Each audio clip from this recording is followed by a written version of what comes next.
चल रहे हैं बलरामपुर से लगभग 15 किलोमीटर की दूरी पे स्थित पवई वाटरफॉल। नाम बहुत सुना था, चलिए देखते हैं। अरे थोड़ी देर आगे बढ़ते ही सुंदर नज़ारा स्टार्ट हो गया है। लगभग पहाड़ वगैरह सारे कुछ दिख रहे हैं। 4-5 गांव क्रॉस करने के बाद जाना पड़ेगा। रास्ता एकदम साफ है, आप बाइक स्कूटी जिससे भी कंफर्टेबल हो आप आ सकते हैं। आगे एक किसी गांव का बोर्ड लगा हुआ है, गेट बना हुआ है। लोग आगे बढ़ गए हैं, नाम नहीं देख पाए हैं। तो आने के लिए आ गए हैं यहाँ तक। बाकी रास्ते के बीच में ये नदी पड़ गई है जिसे क्रॉस करके जाना पड़ेगा पैदल, शायद पता नहीं कितना दूर है। और ये रहा हम लोग का स्कूटी जिसमें हम लोग आए हैं। बाकी ये जो ट्रैक्टर देख रहे हैं इसमें हम लोग जाने वाले हैं। ट्रैक्टर भैया से बात कर रहे हैं।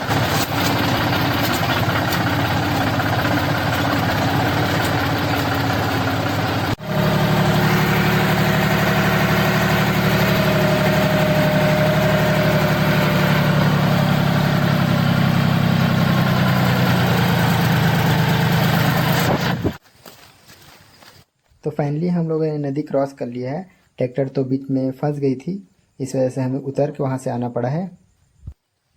तो गूगल मैप के हिसाब से हमें लगभग 1.5 किलोमीटर यहाँ से पैदल चलना पड़ेगा। तो फाइनली हमें वाटरफॉल का गेट दिखाई दिया है। चलिए फिर आगे बढ़ते हैं। यहाँ पहुँचने के बाद गूगल मैप झरना का जो डिस्टेंस है वो 0 दिखा रही है। चलिए देखते हैं।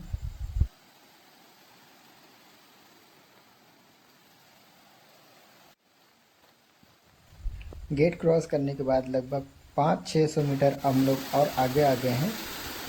देख सकते हैं, वैसे तो नज़ारा काफ़ी ज़्यादा सुंदर है, एकदम मनमोहक।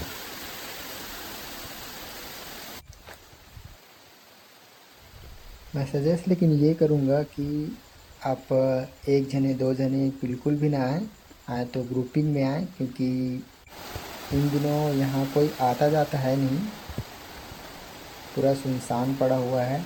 हम लोगों को आगे जाने में डर भी थोड़ा लग रहा है, लेकिन क्या करें, अभी इतना दूर आ गए हैं तो जाएंगे आगे। पूरा लगभग 2 किलोमीटर अंदर आ गए हैं और जंगल कुछ ज़्यादा ही घना लग रहा है और डर थोड़ा तेज़ हो गया है। डर लगना लाजमी भी है। और यहाँ पे देख सकते हैं भालू माड़ा, मतलब भालू का कोई घर है, माड़ा है यहाँ पे। यहाँ पे पेड़ गिर गया है मेरे ख्याल से बारिश की वजह से, तो थोड़ा संभल के आइएगा। चलिए फिर आगे बढ़ते हैं।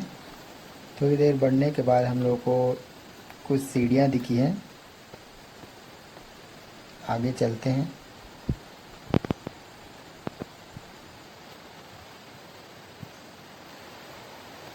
तो फ्रेंड्स, आप लोग गूगल मैप के हिसाब से नहीं आइएगा, क्योंकि जहाँ से 0 दिखा रही थी गेट के पास से, वहाँ से आगे हम लोग रास्ते के सहारे लगभग 3 किलोमीटर और अंदर आ गए हैं, लेकिन वाटरफॉल अभी तक नहीं पहुँचे हैं। यहाँ रास्ता आसान करने के लिए कुछ और सीढ़ियाँ बनाई गई हैं, जिससे आप जल्दी पहुँच सके। इधर से तो अगर बाइक आ भी जाए तो आगे नहीं जा पाएगी।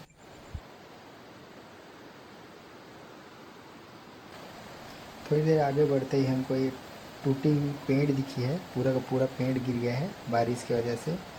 हमें इसे थोड़ा ध्यान से क्रॉस करना। चलिए फिर आगे बढ़ते हैं। हमें ध्यान से थोड़ा क्रॉस करना पड़ेगा यहाँ पे, क्योंकि बहुत बड़ा पेड़ है, पूरा रास्ते के बीचों बीच गिर गया है। ध्यान से आना भाई।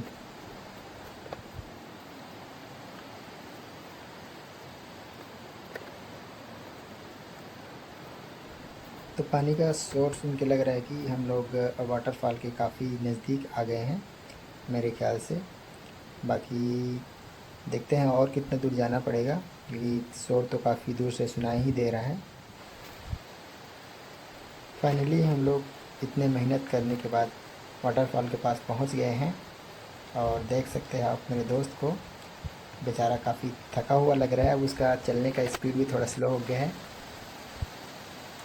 भाई साहब, इसे बोलते हैं खूबसूरती। क्या सुंदर नज़ारा है, एकदम मनमोहक। मज़ा ही आ गया देख के, गजब। चलिए तो फिर इसके नज़दीक चलते हैं, लेकिन आप ध्यान रखिएगा एक्साइटमेंट में एकदम से नहीं चलना है, क्योंकि रास्ता उतना अच्छा है नहीं इधर का।